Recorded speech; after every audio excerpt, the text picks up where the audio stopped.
Shalom Bapak Ibu Saudara sekalian, sebelum kita mengawali hari ini untuk bersama-sama kita melakukan aktivitas kita, baiklah kita akan merenungkan kembali kebenaran firman Tuhan yang terambil dalam Matius pasal 5 ayat yang ketiga. Demikianlah bunyi firman Tuhan. Berbahagialah orang yang miskin di hadapan Allah, karena merekalah yang empunya kerajaan surga. 8 ucapan berbahagialah atau diberkati merupakan khotbah di bukit dari Tuhan Yesus yang secara eksklusif ditujukan kepada para murid-muridnya. Khotbah di bukit mengajarkan tentang karakter Kristen, kesalehan seorang Kristen, komitmen seorang Kristen, dan juga satu hal yang pasti adalah menjadi garam dan terang bagi dunia. Coba Bapak Ibu lihat kembali di Matius pasal 5 ayat yang ketiga tadi.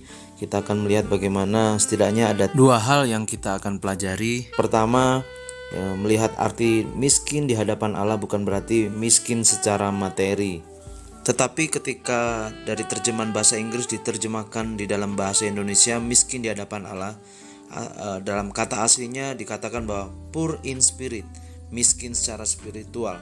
Poor in spirit di sini bukan berarti poor spirited atau berjiwa miskin, namun artinya poor in spirit adalah miskin secara rohani atau spiritual.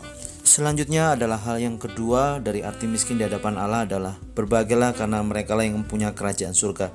Kata berbahagia dalam bahasa Inggris adalah blessed dan dalam bahasa Yunani adalah makarios. Berbahagia di sini artinya Tuhan itu berkenan. Ketika Tuhan berkata berbahagialah berarti Tuhan itu memberikan suatu approval atau persetujuan. Tuhan berkenan kepada orang yang miskin spiritual di hadapannya. Adakah berkat yang lebih besar daripada Tuhan selain daripada perkenanannya? Hal inilah yang menjadi berkat spiritual yang begitu besar bagi diri kita Bapak Ibu.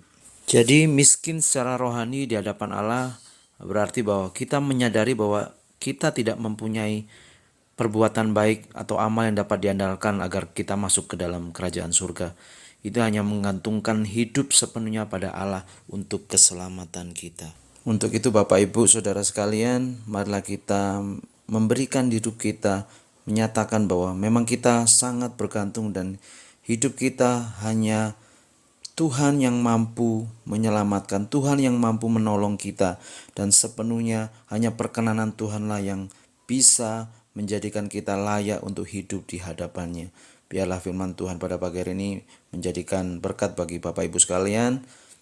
Kita tetap bertumbuh di dalam iman. Tuhan Yesus memberkati.